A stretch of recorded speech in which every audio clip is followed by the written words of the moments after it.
I need you to understand something before I begin. I am not someone who believes in ghosts.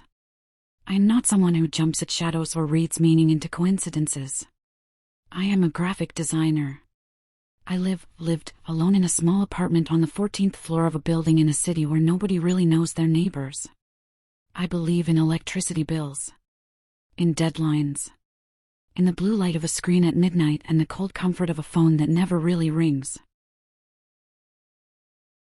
Except that one did. Every night. At 3:13 in the morning. For 22 days. I survived it. But I'm not entirely sure the woman who walked into that apartment 14 months ago is the same one telling you this story now. My name is Maya.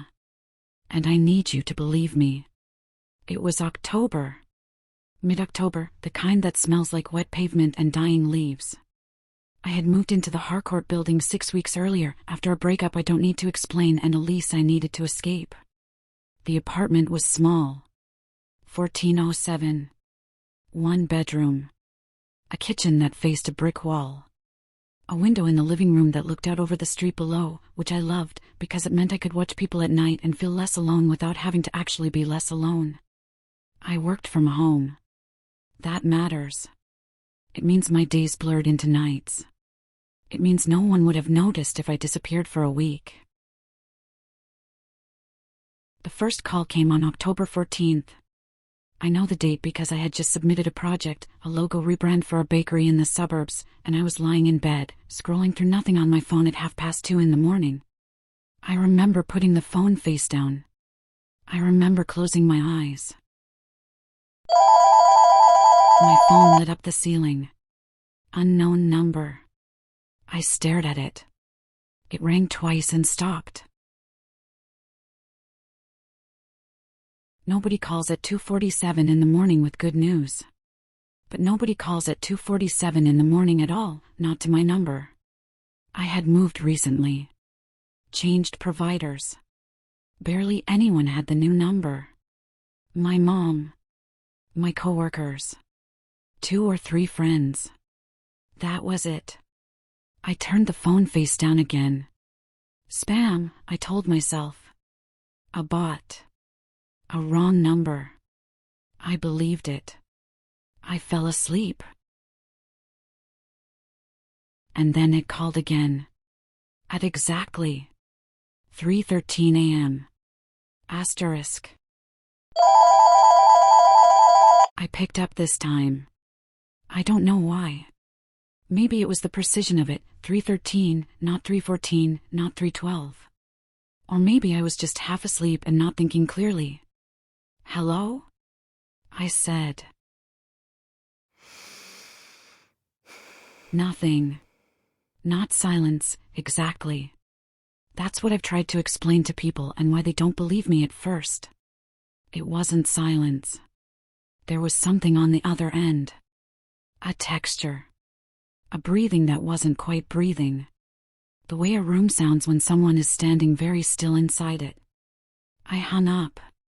Blocked the number. Went back to sleep.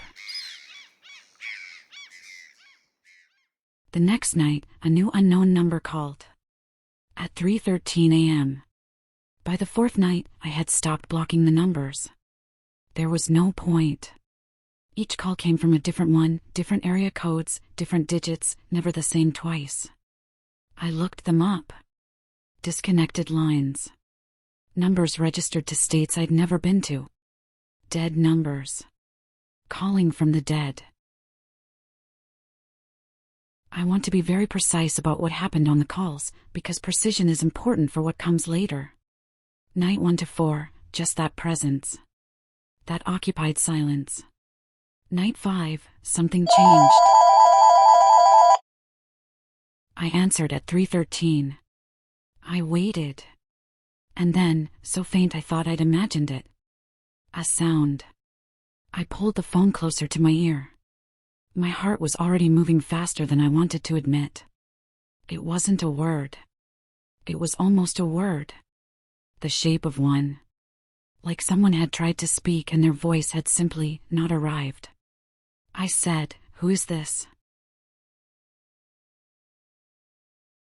The line went dead at exactly 3:14. 1 minute. Every call lasted exactly 1 minute. I started timing them. I couldn't not start timing them. And here's the thing about a pattern: once you recognize one, your brain cannot stop looking for it. You start building a shape out of it. You start expecting it. And the expectation does something to you that no one ever warns you about. It starts to feel like a relationship. October 21st. 1 week in. I had started keeping a journal. I don't know when I decided to do that. I just found myself one morning with a notebook and a pen, writing down the time, the number, the duration. What I heard. What I didn't hear. My coworker, her name is Diana, she's the closest thing I had to a best friend that year. She told me to go to the police. "Maya," she said, "you're being harassed. File a report." I told her I would. I didn't. Because I knew what they'd say. Asterisk block the number. It's probably a bot call. These things happen, asterisk. And also, I won't lie to you, I was scared that if I reported it, the calls would stop. And I didn't understand yet why I wasn't sure I wanted them to. October 23rd, night 9. I answered at 3:13. And a voice said my name. Maya. Not loud. Not dramatic.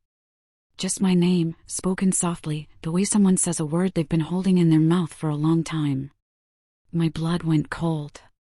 I mean that literally. I felt something move through me from my chest outward, something cold and physical, and my hands started shaking against the phone. "Who are you?" I whispered. 1 minute had passed.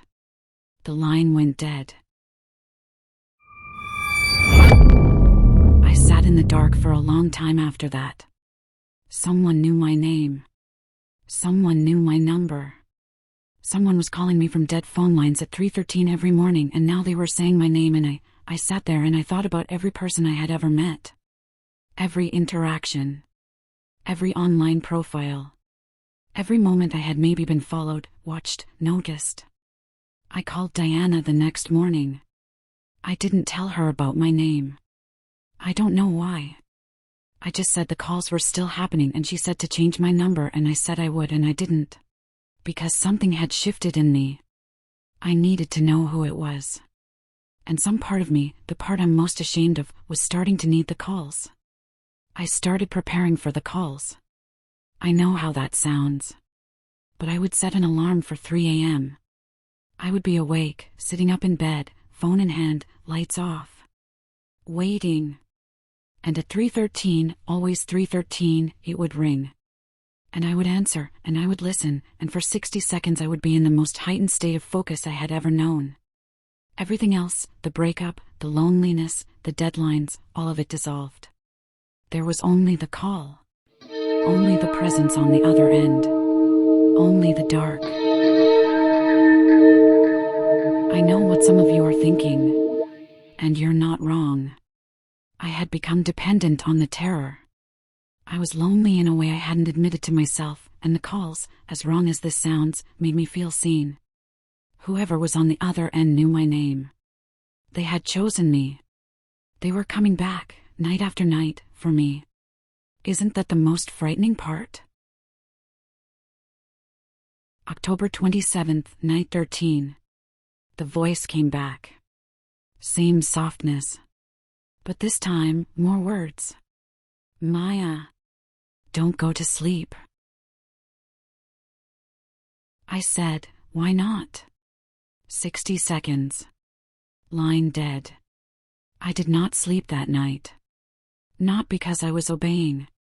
Because I was terrified. Because the instruction, don't go to sleep, implied something. Implied consequence. Implied that whoever this was had something planned for when I was unconscious and vulnerable. I checked every window. Every lock. I turned on every light. And in the morning, exhausted and pale and still somehow alive, I found something I hadn't noticed before. A mark on my front door. Low down. Near the base. A scratch, or maybe a gouge. Recent.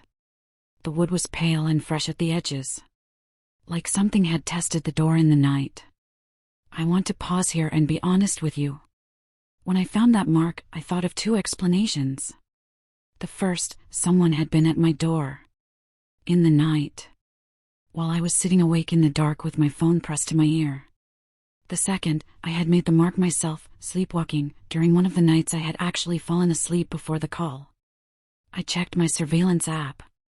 The building had cameras in the hallways I'd connected to the feed months earlier after a package was stolen. The footage from that night, October 27th, the night the voice told me not to sleep, was missing. Not corrupted. Not glitched.